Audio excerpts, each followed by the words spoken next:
about the possible invasion. Siguradong mayroon siya na inside story, mga kababayan. Yun ang rason kung bakit sinabi niya, maganda tayo. Pero hindi dapat tayo na mataranta. Relax lang tayo po. Sabi sa Bible, do not be troubled, for there will be wars and rumors of wars. Ganun talaga po. This is prophecy. Unfolding prophecy, mga kababayan. So kahit ayaw natin, kailangan nating maganda. Kasi hindi natin mababago ang magiging direksyon ng destiny ng mundo as prophesied in the Word of God. Ito naman po yung bago naming product na binibenta online. iGlow Serum, whitening po siya. Tingnan ninyo yung epekto sa aking anak na architect before and now. Yung mga inquiries po ninyo, dumiretso na lang kayo sa kanyang Facebook account, Riz Maravillas. Joke time muna tayo. Kailangan i-enjoy natin yung mga araw kasi delikado yung future natin. Baka magkagira na po. Grabe ka naman niya, Mr. Maravillas. Naghanda na po yung ating armed forces sa possible conflict sa Taiwan. Yun ang pag-usapan natin, mga kababayan. Ako pala si Dante Maravillas, broadcaster vlogger from the province of Albay, Bicol. Padala po ito ni Victor Belen. Taga rito lang pala sa amin, no?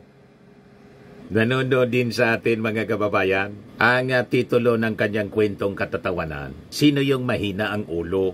Ngayon, isang hapon, tinawag ng tatay yung kanyang anak. Inutusan po, sabi ng tatay, "Nak, alika nga, diligan mo yung halaman doon sa labas." Sagot ng anak, "Tay, umuulan na po."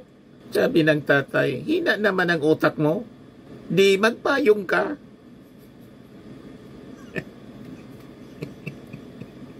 Sinabihan ba yung anak na may na yung utak? Umuulan na nga. Magpayong ka niya. Kaya sabi ng anak, sino kaya yung may na ang ulo? Backfire, mga kababayan. Matik na. 200 pesos agad. Di kasama ka na rin sa raffle.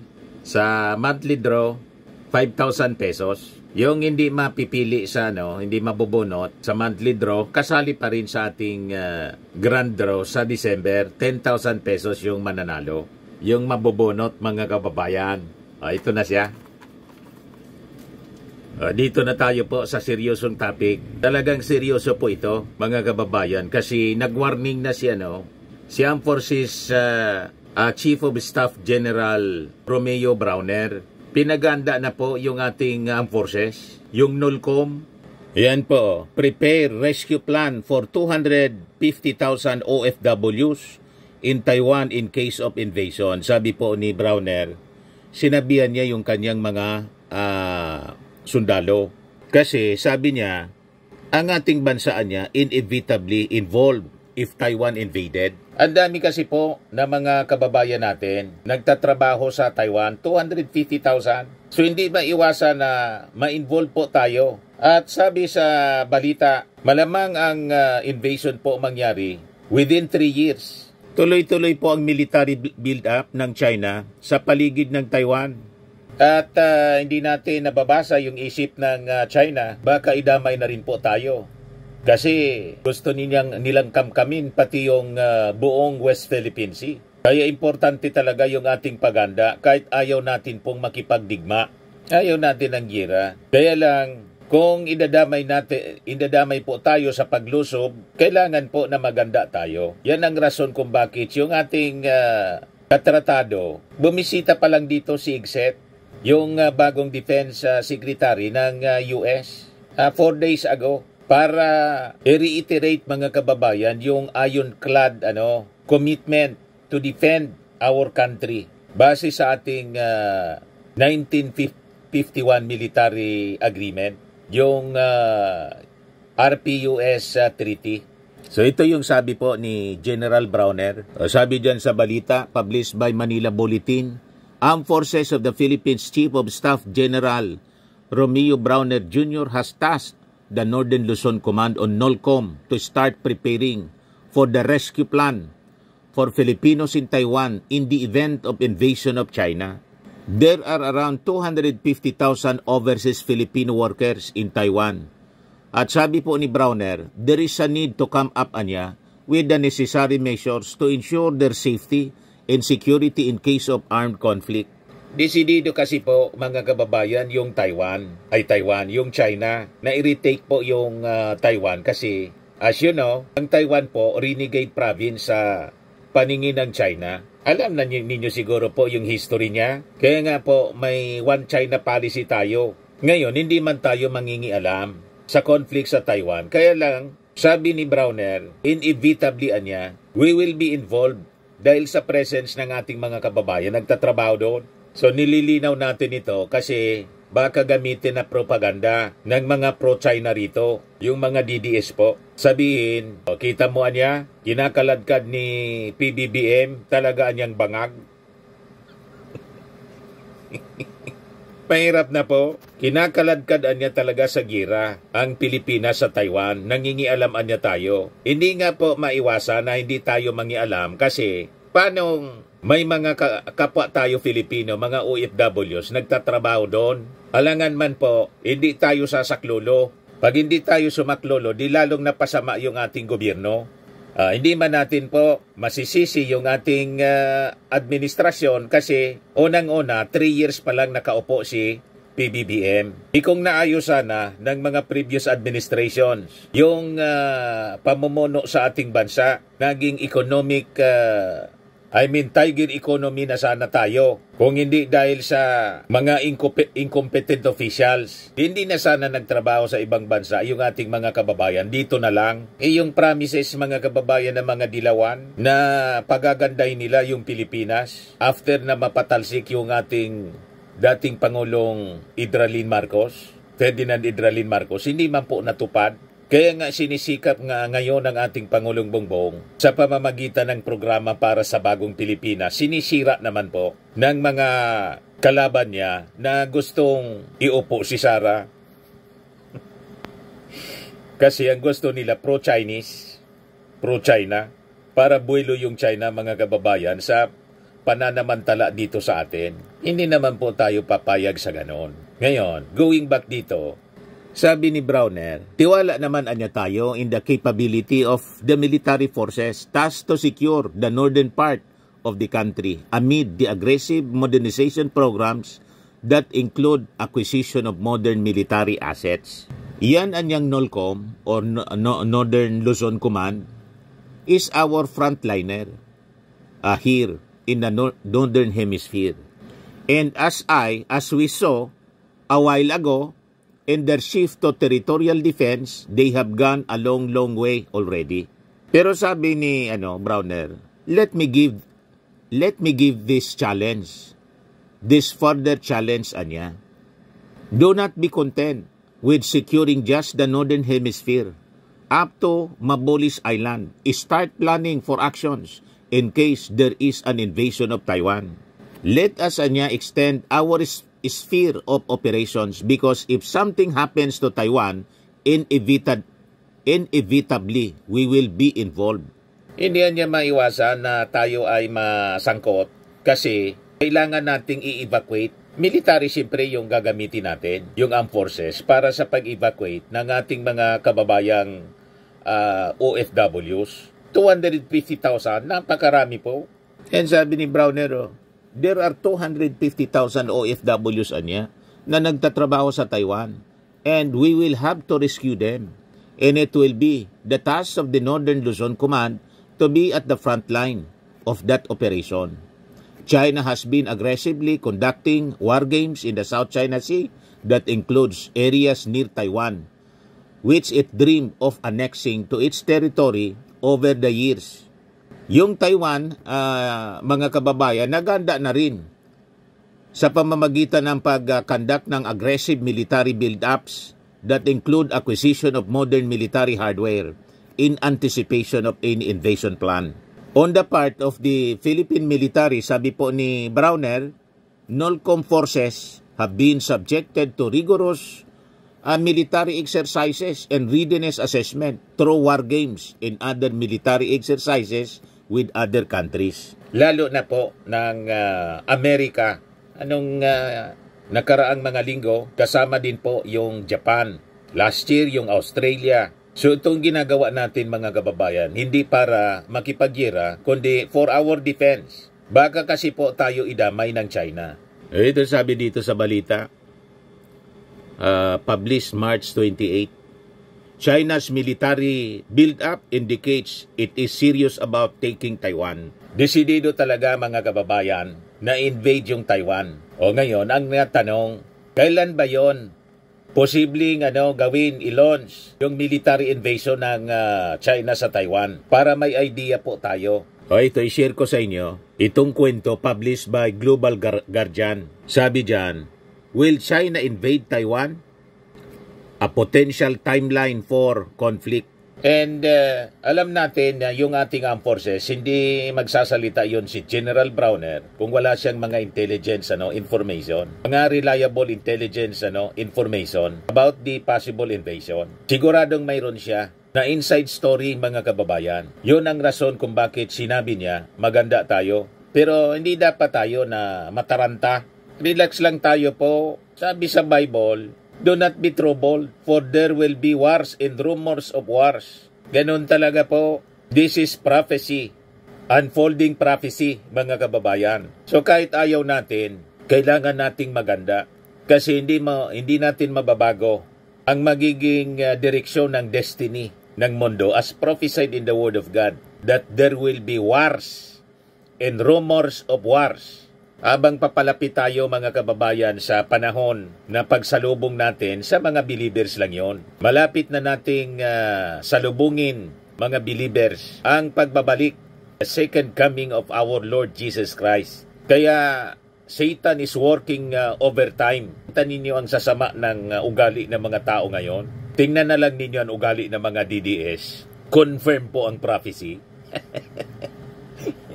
Kaya kung hindi ko na pinapatulan yung mga paninira ng mga DDS na pro-China, ang China po ang simbolo dragon. Ang dragon po is another name for Satan.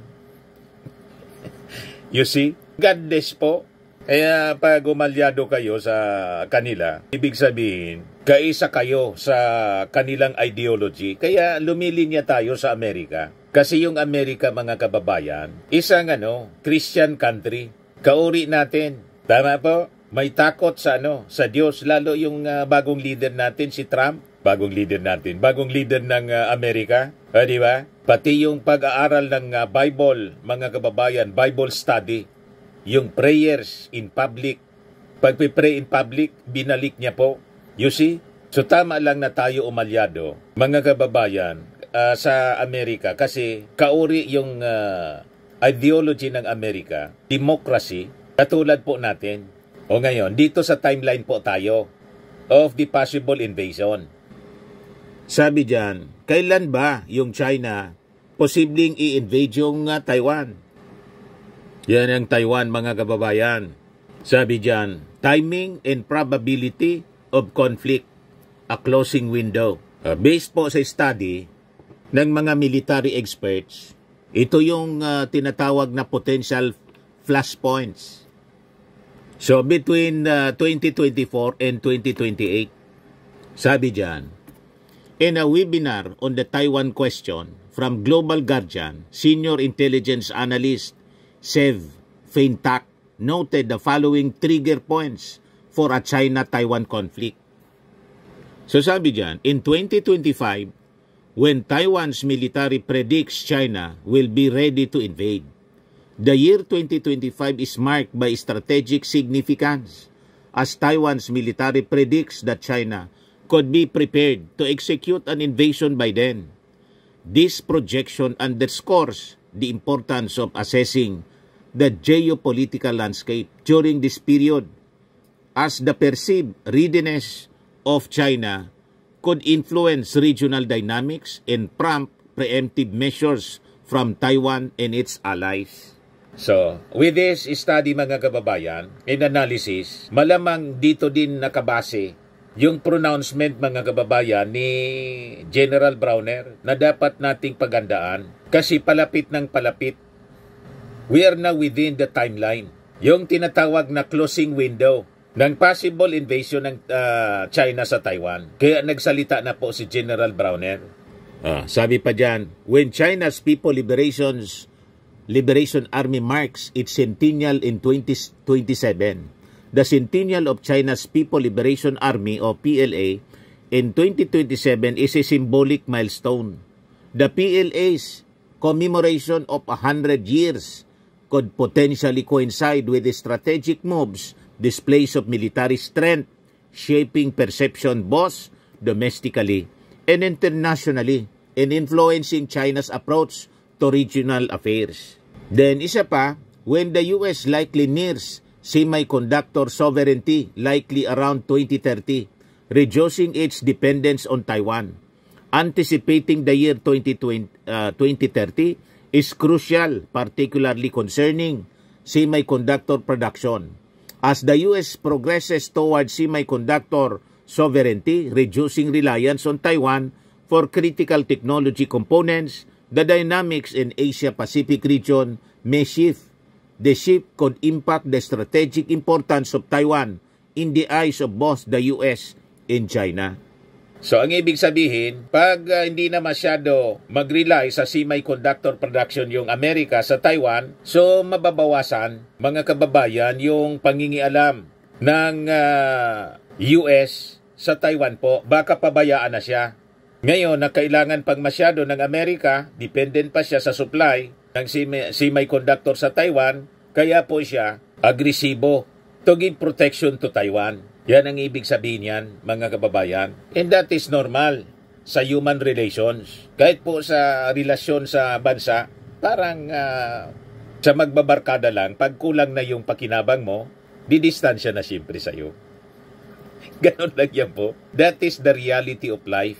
Ngayon, na mataas pa yung interest ng Amerika sa Taiwan, kasi pag in-invade yan ng China, tapos hindi nila prinoteksyonan, apektado yung kanilang economy. Yung semiconductor industry, kung saan sila kumukuha ng supply. O di ba? O ngayon, sabi rito, here are the key considerations that Global Guardian is looking out for during the foreseeable future. Ano siya? Mga kababayan, sabi dyan, a perception of U.S. destruction, a crisis on the Korean Peninsula, the Middle East involving the U.S. military could tip the scale in favor of action. China is closely monitoring the strain the Ukraine war has in maritime mission off the coast of Yemen puts on the United States arsenal and whether this pressure would force the United States to blink in standoff with China. Pangalawa, the health of the Chinese President, si Xi Jinping, who is 71 years old na, triggered speculation about his health when he skipped a major speech at the BRICS Summit in South Africa in August with no explanation. He may want to cement his legacy as the one to reunify China before it's too late. So baka dahil matanda na si Xi Jinping, gusto niyang mag-iwan ng legacy. In that legacy, mga kababayan, is to retake Taiwan para hero siya sa mga Chinese. Di ba? May mga ganong kaisipan po ang mga leader sa mundo. Ano niya yung legacy na pwede nating iwan sa susunod na generation? Ito niya.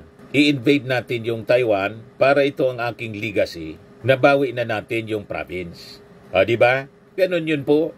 Ano pa, sabi dyan, a change in the United States-China-Taiwan policy. This would be marked by a shift from strategic ambiguity to strategic clarity. Ano pa, provocative trips by high-ranking U.S. officials to Taiwan. When the U.S. House Speaker Nancy Pelosi visited Taiwan in August 2022, Beijing responded with forceful and coercive military, economic, and diplomatic measures, including large-scale military exercises around Taiwan. Tapos, yung tinatawag na game-changing U.S. arms sales to Taiwan and or Taiwanese short-range ballistic missile tests. So yun ang mga conditions, mga kababayan, na binabantayan ng mga military analyst. Tinitingnan nila na mga possible flashpoints O ngayon, i-share ko itong mga signs that China is preparing to invade Taiwan. So magkalima po na mga tanda. 5 signs China is preparing to invade Taiwan. Na malamang sa malamang mga kababayan, ito rin yung information na nakikita po ni General Browner. Kaya lang siyempre, hindi man niya pinapaliwanag sa publiko para hindi po ma-alarm. In fact, sabi niya, hindi man niya sa ako nagiging alarmist. But we have to prepare.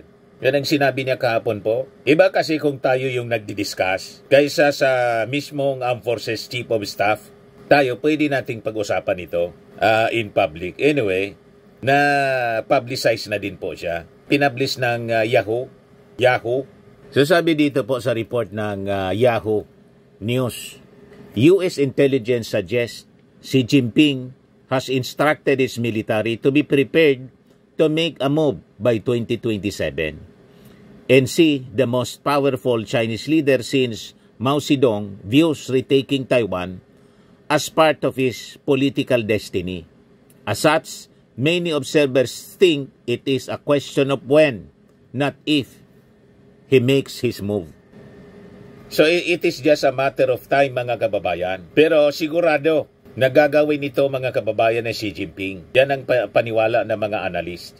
Base sa intelligence, information na nakukuha ng Amerika. Ito yung mga signs.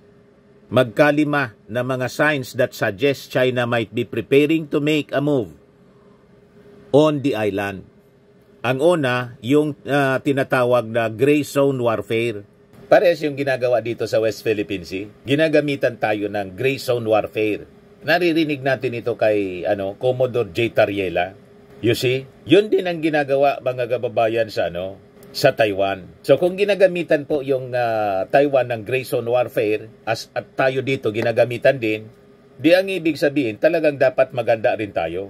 Kasi ang ibig sabihin niyan, baka tayo po ay idamay. Kaya pinoposisyon na natin yung mga Typhoon missiles. Dadagdagan daw, sabi ni General Browner. At sabi po ng ating armed forces, the more the merrier niya. Yung tinatawag na deterrence. Kasi pag nakaposisyon po tayo ng deterrence warfare, kaya nga ang tawag deterrence, magdadalawang isip po ang China na idamay tayo kasi nakaposisyon tayo side by side with America and Japan and Australia. Yung mga tinatawag na like-minded nations. Kaya tama yung mga strategy na ginagawa po ng ating Pangulong Bongbong.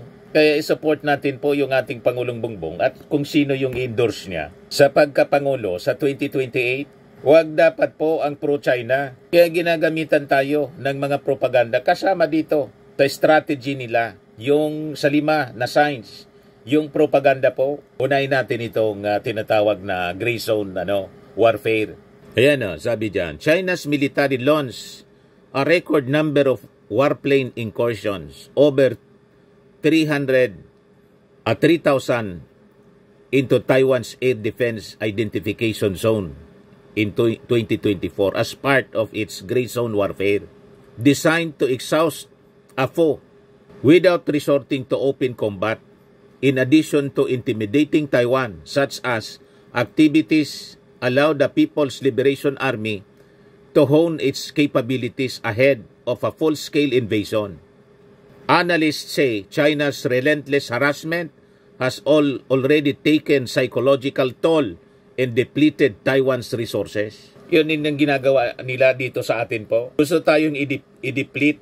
Walang tigil po sa kanilang gray zone tactics dito sa West Philippine Sea para mapagod tayo. Hindi man tayo po mapapagod kasi determinado yung ating armed forces to protect our territory with our allies. Sinimulan pa nga lang po yung bagong military exercises. Kaya sunod-sunod na po yung military exercises natin with our military allies. So tama lang po itong ginagawa ng ating bansa. Nagre-ready sila, nagre-ready din tayo. Pag hindi tayo mag-ready po, lalamunin tayo ng China. Payag kayo sa ganon? Pangalawa na ginagawa nila, coercive tactics. Next, delay and weapons integration. Some in Taiwan fear the attack might come sooner with China spurred on by Taipei's delays in integrating U.S. weapon systems. The timeline for incorporating the systems has remained largely hidden, in part because the Pentagon releases little information on such activities. And unsurprisingly, Taiwan is reluctant to advertise such hold-ups to China.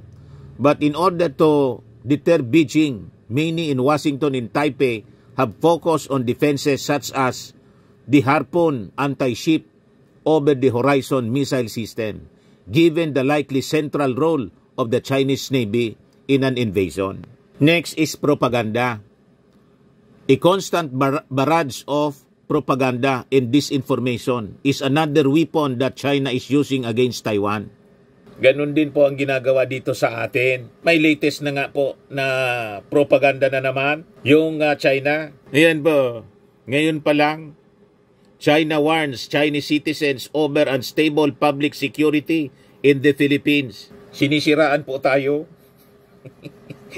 You see, siguradong gagamitin na naman po ito na propaganda ng mga local agents nila rito, yung mga DDS vloggers. You see? Bakit may flag na rito? Chinese flag. Yung state visit kasi ito, 2018, panahon ni Digong. State visit ni Xi Jinping. Yan ang ginamit na photo. Chinese flags wave with Philippine flags along Roas Boulevard in Manila on November 19, 2018 ahead of Chinese President Xi Jinping state visit in the country. Ayan ang balita dito ng ABS-CBN. The Chinese Embassy in the Philippines on Tuesday issued an advisory for Chinese citizens in the country over what it called an unstable public security.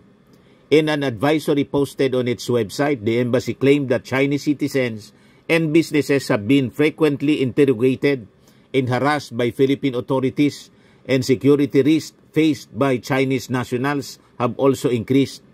The embassy told Chinese citizens in the Philippines and those planning to travel to the country to strengthen security precautions and emergency preparedness and to reduce unnecessary outings.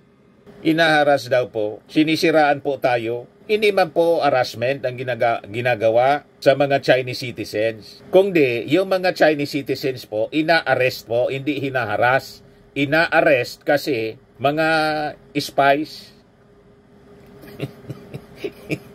Ang gusto nilang mangyari mga kababayan, yung mga spies nila, yan lang na gumala at maniktik pati sa Palasyo Malacanang. Wala lang gagawin tayo, yung mga authorities natin. Sunod-sunod kasi yung arrest na ginawa ng ating NBI at ng PNP.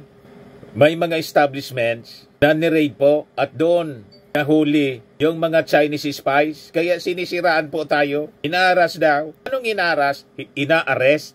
Kasi gumagawa ng hindi kanais-nais, paniniktik. Kahit kayo dyan sa China, kung may mga Pilipino na ipadala din namin, tapos maniktik dyan sa Beijing, di ba ninyo hulihin? That is a crime. Gumagawa ng krimen yung mga agents ninyo. Tinitiktikan kami rito. Pagkatapos sasabihin ninyo, harassment. So tuloy-tuloy po ang kanilang propaganda. Yun ang ginagawa nila. Ganon din po sa Taiwan. Tapos yung panglima, diplomacy. Yung diplomacy nila mga kababayan, one-sided lang siyempre. Ginagamit nila sa propaganda pa rin yung diplomacy. Tulad ng ginagawa ng mga embassy officials nila. Nagpapakalat ng mga propaganda, mga embassy officials mismo ng China. So huwag tayong pauuto po mga kababayan. Dapat tayo mag-ready. Ayaw nating makipag-away, pero kung tayo po lalamunin, we have to defend. We have to defend our country. Kasi ito yung bansa natin na pinaglaban ng ating mga national heroes. Sa manlulupig di ka pasisiil, sabi sa lupang hinirang. Wala tayong ibang bansa kung di ito po. Kaya po sabi sa lupang hinirang, ang mamatay nang dahil sa'yo. Sa manlulupig di ka pasisiil. So ito yung latest sa ating paganda. Filipino-US Marines kick off 2-week bilateral exercise. Yan about 480 Filipino and American Marines are taking part in the Marine Exercises 2025 or MAREX 25 at Camp Iranon in Barira, Maguindanao del Norte from March 31 to April 11. Ito pa, US approves 5.58 billion US dollars fighter jet sale to the Philippines. Parte ito ng ating modernization. Sabi diyan, the sale will improve the security of a strategic partner that continues to be an important force for political stability, peace, and economic progress in Southeast Asia, sabi po ng State Department. The sale will boast the Philippine Air Force ability to conduct maritime domain awareness and enhance its suppression of enemy air defenses. President Donald Trump's administration has sought to redirect U.S. military efforts to Asia to face a rising China, especially as tensions rise over Taiwan and to lessen involvement in Europe despite Russia's invasion of Ukraine. On a recent visit to Manila, Defense Secretary Pete Hegseth vowed to re-establish deterrence in the Indo-Pacific region in light of threats from the Communist Chinese.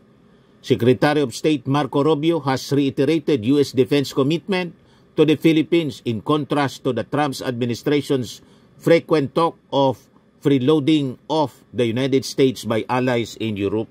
Ayan po mga kababayan ang ating mga preparations. Ang ini-establish natin dito is deterrence. Kasi pag ang isang bansa weak ang tingin ng mga neighbors, nagiging soft target siya. Ganon ang natura kahit sa neighborhood po. Pag ang tingin sa iyo mahina ka, aaping ka ng kalapit bahay mo. Pero kung alam ng kalapit bahay mo, ng kapitbahay mo, malakas ka rin, hindi ka niyan aanuhin. Yan ang tawag niyang deterrence. Ito pa yung balita. Navy prepares to revamp West Philippine Sea Order of Battle. Yan may reorganization po na ginawa yung Department of National Defense. Approved the reorganization of Naval Forces West to West Naval Command in the Naval Forces Northern Luzon to Northern Luzon Naval Command. Philippine Navy spokesperson for the West Philippine Sea, Rear Admiral Roy Vincent Trinidad told the Inquirer. So sabi dito sa balita ng Inquirer, the Naval Forces West in the Puerto Princesa City, Palawan is a naval unit in charge of maritime security in Palawan, including the Philippine claims in the Kalayaan Island Group in the West Philippine Sea. The Naval Forces Northern Luzon in San Fernando, La Union, meanwhile, oversees maritime security in Panatag, Scarborough Shoal, Balintang Channel in the north, facing Taiwan in the Philippine Binham Rise in the east. Both units are among those at the front lines dealing with China's coercive and aggressive actions. Beijing in recent years has stepped up its aggressiveness in the South China Sea, which claims almost entirely and around Taiwan, where it has not ruled out taking the island by force. So para po updated kayo mga kababayan kung ano yung ginagawa ng ating armed forces. Pinagandaan na talaga po. So last week, natuwa yung ating armed forces kasi ang sabi dadagdagan ng Amerika yung pag-deploy ng Typhoon missiles dito po sa atin. Ayan po yung balita. Yan. For deterrence po siya. Ito yung sinasabi natin. The more the merrier, sabi rito. The United States is preparing to deploy another Typhoon mid-range capability or MRC missile systems in the Philippines. Sabi po ni Colonel Francel Margarez Padilla, military spokesperson. This is a welcome development niya for the armed forces. We can say that the more the merrier, sabi po ni Padilla. So the more assets we have, the more also that we are able to train more personnel on our part. So tinatanggap po natin willingly. She noted that the report on the deployment came from the U.S. Indo-Pacific Command. Sabi niya, if you are to focus on the training capacity of our personnel, the more equipment, the better. If indeed these particular advanced weapon systems or platforms reach us, it is a welcome development for us to further train our personnel on such weapon systems, sabi ni Padilla. So ulitin natin, lahat ng itong mga armaments, deterrence po for our defense, hindi po for our offense. Nagagalit yung China kasi may masama sila mga kababayan na plano sa atin. Ang gusto nila, mag-invade mga kababayan na wala tayong kalaban-laban. Ano sila, siniswerte? Hindi pwede po ang ganon. Kasi yung prinsipyo mga kababayan ng China, yung art of war ni Sun Tzu, yun ang ginagamit nilang strategy. Yan Sun Tzu, the art of war. The supreme art of war is to subdue the enemy without fighting. Kaya gusto nila, weak lang tayo para wala nang labanan niya. Ini-infiltrate tayo. Mas gugustuhin na nila na matalo tayo na walang laban. Winning the war without fighting. Yung take over na lang sila sa pamamagitan ng infiltration. Nadali natin yung kanilang mga tiktik. Kaya nagpo-propaganda sila sa atin, laban sa atin. Inaharas daw yung mga Chinese. Anong inaras? Ina-arrest namin yung mga Chinese spies ninyo. Karapatan namin yon kasi naniniktik kayo sa amin. Yan ba ang sabi ni Sun Tzu, appear weak when you are strong, and strong when you are weak. Kaya mga kababayan, dinidisplay nila ang kanilang mga armaments para i-intimidate tayo. Hindi man tayo ma-intimidate po kasi may military treaty tayo sa Amerika na mas malakas sa kanila. Tama? Kaya ayaw nilang nangingialam dito yung Amerika sa atin. Pinangingialaman tayo. In 1951 pa yung military treaty. Wala man silang sinasabi noon. Kasi wala pa silang ambisyon na kamkamin yung West Philippine Sea. Ngayon kasi may ambisyon na sila na kamkamin yung West Philippine Sea at invade yung Taiwan. Wala tayong pakialam sa invasion nila sa Taiwan. Kaya lang ngayon, dahil sa presence ng napakaraming Filipino, dapat na tayo mangialam. Hindi para sumama sa gira, kundi iligtas yung ating mga kababayan. We have to rescue them. So, naintindihan na ninyo? Kasi siguradong pipilipitin po yung kwento ng mga pro-China na mga makabagong makapili dito sa atin. Sasabihin nila, kakalad ka rin, kinakaladkad ng ating presidente ni PBBM ang Pilipinas sa giraan niya sa Taiwan. Siguradong yun po ang sasabihin nila. Kaya niya dapat ipalitan na si PBBM. Paupuin natin, i-people power natin si PBBM. Paupuin si Sara. Siguradong yun po ang gagawin nila. Kaya inunana natin ngayon, pinaliwanag natin ngayon extensively para hindi makaporma yung mga propagandista nila. Yung isa nga nakabase sa Beijing. Si Mr. Sasot nandun sa Beijing po. Huwag natin papormahin po. Kaya ang pakiusap natin sa mga Marcos supporters, i-share po ito. I-viral po ninyo yung ating mga discussions dito sa ating programa sa Bullseye News on the Go. Like, share, and subscribe na rin po sa hindi pa po nakasubscribe. Okay po, mga kababayan? At itong ating programa, mga kababayan, atin sa inyo nitong ating mga sponsors. Fairmax Framing and Lifting Cream. Pinapay po sa mga pulses in affected area. Mainam po ito sa mga pains at paninigas ng mga kaso-kasuan. Ito sa mukha naman yung application, anti-aging, Automax po siya. Ito ay Glow 60 mga kababayan. Whitening po siya. Made in South Korea. Ito naman po, Ningxia Red Mix Fruit Drink. Gawa po siya sa goji berry. May anti-cancer properties po siya. At sa mga nagana po ng malinis and spacious fitness gym, pumunta lang po kayo sa aming Colossal Fitness Gym. May Grab Car Rental din po kami. At bills payment po sa aming office.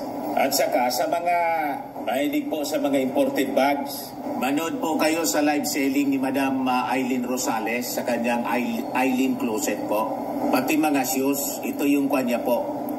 Ito yung kanyang page. Kita ninyo, napakagandang mga online selling po siya. Si Madam Aileen Rosales. At cellphone number niya po, 773-798-7816.